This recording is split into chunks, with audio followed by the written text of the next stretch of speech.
بسم اللہ الرحمن الرحیم۔ مدینہ منورہ کے مضافات میں ایک جامع مسجد کے خطیب کی ایک خوبصورت بیٹی تھی جو جامعہ میں پڑھتی تھی۔ ایک دن وہ جامعہ سے واپس گھر آئی۔ گاڑی سے اترتے وقت ایک لڑکے نے اس کا چہرہ دیکھ لیا۔ لڑکی بہت حسینہ و جمیلہ تھی۔ لڑکے کو پسند آئی۔ اس نے پتہ کیا کہ لڑکی خطیب صاحب کی بیٹی تھی۔ لڑکے نے اسی دن سے صف اول میں نماز پڑھنا شروع کیا۔ اذان سنتے ہی وہ مسجد کے دروازے پر پہنچ جاتا۔ نماز تک تلاوت قرآن میں مشغول رہتا تھا۔ 6-7 مہینے تک وہ اسی معمولات کا پابند رہا۔ اس کے بعد اس نے والد سے شادی کی خواہش کا اظہار کیا۔ والد نے کہا، ٹھیک ہے، دیکھ لیں گے مناسب رشتہ۔ اس نے کہا کہ لڑکی میں نے دیکھ لی ہے۔ والد کے پوچھنے پر اس نے خطیب صاحب کی بیٹی کے بارے میں بتایا۔ والد نے کہا، یہ تو بہت اچھی بات ہے، امام صاحب سے ملتے ہیں۔ عمائدین محلہ کے ساتھ امام صاحب کی خدمت میں حاضر ہوئے۔ امام نے لڑکے کے بارے میں پوچھا۔ انہوں نے اسی لڑکے کی طرف اشارہ کیا۔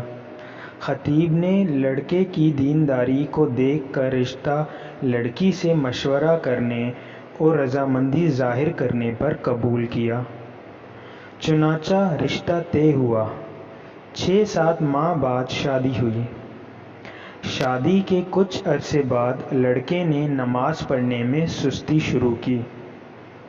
1-2 ماہ بعد لڑکے نے داڑھی کاٹ دی۔ گھر آنے پر لڑکی نے سخت ناراضگی کا اظہار کیا۔ اس نے کہا کہ یہ نمازیں تو میں تمہیں حاصل کرنے کے لیے پڑھ رہا تھا، اب مقصد حاصل ہو چکا ہے، اب کیا ضرورت؟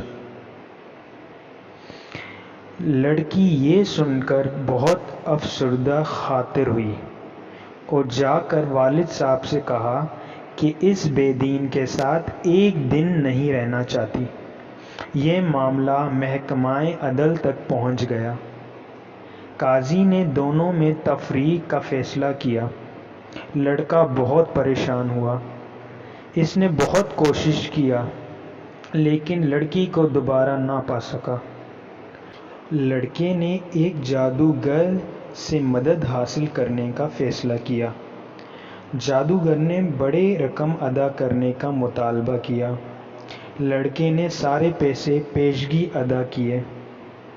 کچھ دن گزرنے کے بعد جادوگر نے مزید پیسوں کا مطالبہ کیا۔ لڑکے نے فی الفور وہ بھی ادا کیے اور کہا کہ کام ہو جانا چاہیے، پیسوں کا فکر نہ کریں۔ 1 ماہ کے بعد جادوگر نے لڑکے کو بتایا، آ جاؤ، اپنے پیسے لے جاؤ، تمہارا کام کسی صورت میں ممکن نہیں ہے۔ جب وہ لڑکا جادوگر کے کمرے میں پہنچا تو جادوگر ایک بڑا چاقو ہاتھ میں لیے کھڑا ہے۔ لڑکے نے حیرت زدہ انداز میں پوچھا، یہ کیا کر رہے ہو؟ جادوگر نے کہا، مجھے قتل کر دو ورنہ دونوں قتل کر دیے جائیں گے۔ لڑکے نے کہا، میں یہ نہیں کر سکتا، لہٰذا میرے پیسے دے دو۔ اس نے پیسے دے دیے۔ لڑکا پیسے لے کر بھاگنے لگا۔ دریں اثنا پولیس والے نے لڑکے کو پریشان حالت میں بھاگتے ہوئے دیکھ کر گرفتار کر لیا۔ پیسے ضبط کر لیے۔ لڑکے کے توسط سے پولیس جادوگر تک پہنچ گئے۔ جادوگر نے پولیس کو کہا، مار ڈالو، میں مرنے والا ہوں، مجھے وہ نہیں چھوڑیں گے۔ پولیس نے دونوں کو قاضی کے پاس لے گئے۔ قاضی کو جادوگر نے پوری کہانی سنائی کہ ہم استمداد بالشیاطین کے ذریعے جادو کا عمل کرتے ہیں اور کامیاب ہو جاتے ہیں، لیکن اس لڑکی پر جب میں نے یہ عمل شروع کیا اور شیطانوں سے مدد حاصل کرنے کی کوشش کی تو اس گھر کے حفاظت پر فرشتے مامور تھے۔ پھر میں نے دوسرا عمل کیا، تب بھی فرشتے معمور تھے، لیکن پہلے سے تعداد میں زیادہ۔ اس کے بعد میں نے رئیس الشیاطین سے مدد لینے کی کوشش کی۔ اس بار جب وہ گھر کے پاس گئے تو وہاں جبرائیل امین کھڑے تھے۔ اس دن کے بعد سے اب مجھے وہ شیطانی گروہ مارنے پر تلے ہیں۔ قاضی حیران ہو کر اس نے خطیب صاحب کو بلایا۔ جب امام صاحب تشریف لائے تو انہوں نے پوچھا، کیا عمل کرتے ہو کہ فرشتے آپ کے گھر کے حفاظت پر مامور ہیں؟ اس نے پوچھا، کیوں، کیا ہوا؟ کیونکہ اس کو پتہ ہی نہیں تھا کہ یہاں کیا چل رہا ہے۔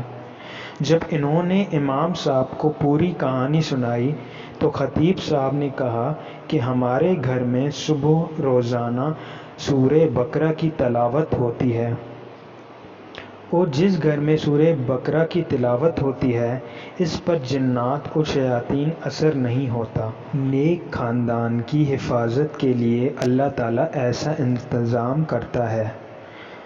جزاک اللہ۔